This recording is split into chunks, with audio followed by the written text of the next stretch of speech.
I'm Scott Anderson, and I'm working with our dive operation at Dive Alaska in an effort to conduct some of the project baseline studies that we're doing with GUE. And what we'd like to do is we'd like to document a lot of our favorite sites in South Central Alaska, primarily Resurrection Bay and Prince William Sound. And so we've got about a half a dozen dive sites in Resurrection Bay that we want to document and contribute data to for Project Baseline. After being certified as a teenager, I had a period of inactivity for about 5 or 6 years. Then in 1990, I was recertified in an effort to become a fire department diver. That certification was done here at the Shackle, so I've been diving the Shackle for about 25 years.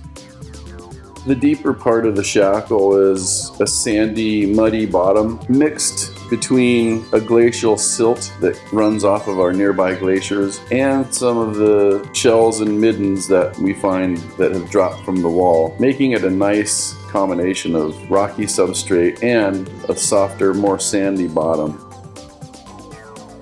The Shackle is a natural nursery for rockfish. We find lots of juvenile yellow eye rockfish in the cracks and crevices.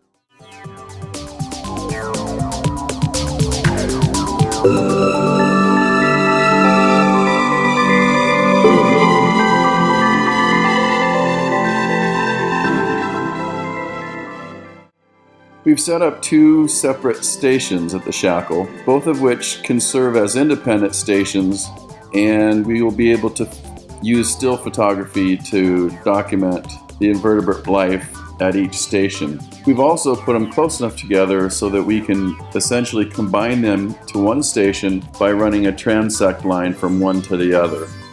There's a lot of small invertebrate life on the wall that we'll be able to survey and record the abundance of each particular species. In this particular transect, it's about 30 feet long, and we're surveying a 1 meter swath along the transect line. We like using video because then we can go back in the comfort of our home or our office, and we can actually do a little bit nicer job of determining what species we're seeing and what kind of abundance they're in. For the video surveys, we're going to have a much tighter angle and a much closer perspective to the wall in order to see all of the little invertebrates. Just a few weeks ago, we've noticed that we have some of the sea star wasting disease occurring in our sites. This is something that has just sprung up, and we're far behind the Pacific Northwest in terms of this disease, but we feel like we're right in a good position now to document the process as it goes on.